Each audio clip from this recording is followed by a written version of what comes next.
Hello ladies and gentlemen, welcome to your Farming Simulator 17 mod spotlight. Today we're having a look at the Kockerling Trio 400, which is a cultivator. Got my fast track here, trusty fast track for the spotlights. It's a cultivator. It doesn't have any real bells and whistles in terms of customization options, nothing at all. Requires 160 horsepower and is 4 meters wide. Just bring it in here to this field because it's going to be a bit quicker to test the cultivator in here. Drop it down. Does it have any bells and whistles optional here at all? No. Just drive it along. It does dig into the ground slightly, which is nice. Because you can see when I initially lowered it there, it was kind of hovering above, and now it's dipped into the ground. Cultivates well. I like the... Actually, it's pretty boxed. It's pretty standard. It's maybe the blue's a bit too dark, and it could maybe do with a bit more depth to it in terms of texture work. It's very kind of plain and just very, very extremely blue. I don't know if it has normal files. It kind of looks like it doesn't because some of the angles are very, actually extremely just straight and plain. It does get dirty as you can see, but again, it looks like it's missing normals on the dirt. Let's use my turbo zoom here and see what's going on with the dirt skin. Yes, it is missing normal files on the dirt. It's just... So it's got specular, but it doesn't have normals at all of any description. And the dirt normal files are basic in-game. Yeah, that's negative points there. It doesn't match up to what giants have. So if I bring this back to the shop and get an in-game cultivator, the Kuhn Cultimer is actually quite similar.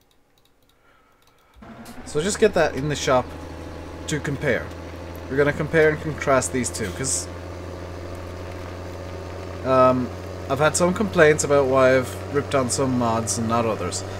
And simple fact of the matter is, with a mod, in the mod count, with a mod, you're kind of going, base game stuff is your, kind of, this Kuhn Cultimer is the baseline for a cultivator of this type. And you can see that there's no harsh lines here. All the, what would be box steel is kind of curved as it would in real life. It's got a nice bit of a sheen to it, and it's got depth to the texture work. And then you come over and look at this and you see, well, the box steel is very boxy. There's a lot of harsh angles to it, like here at this corner that'd actually be slightly curved in real life. There's no sheen whatsoever, so there's no cube map on this either. Which in real life you would see it something a bit closer to like this. The dirt file on this doesn't have any normals, so it does have a specular map, which is what the dirt map is part of. It just doesn't have any normal files on the dirt itself, which you can get them out of the game very quickly, very easily. If you're wondering what the dirt normal looks like, it actually gives the dirt... let's see, is there a good example here? Yeah, it gives the dirt a kind of a rough texture to it, like right here actually. You can see the normal file at work, giving the dirt a bit more of a rougher texture, like it's muddy. Whereas on this, it's just kind of, zoomed in even all the way. You can see that there's not really much of a normal file going on. It's just kind of splattered in a near nonsensical way. So yeah, this isn't very good. It doesn't meet up with the standards of the in-game stuff, which would be the likes of the Kuhn Cultimer, or there's a 4 meter one in-game, isn't there? The Horse Tyranno 4FX. It's not as good as it. It's not as good of a model. Now, if you're a big Kockerling fan, you'll probably want to get this regardless, but it doesn't meet the baseline, which is giants. Giants, I always find, are the baseline. Mods are supposed to at least meet it, in my eyes, and excel above and beyond. Because giants have all the tools for modders out there to make things just as good as what's in-game. And the whole point of the modding community, in my eyes, is to improve upon what's in game. And this doesn't. And it's a shame. So I wouldn't really advise you to get this unless you're a big Kockerling fan and really like blue. Really like blue. So, yeah. And I hope I've explained my reasons why you maybe shouldn't consider downloading this as well. Because I've had people complain that, oh, you're just being too harsh on mods. No, I'm really not. I'm giving honest opinions.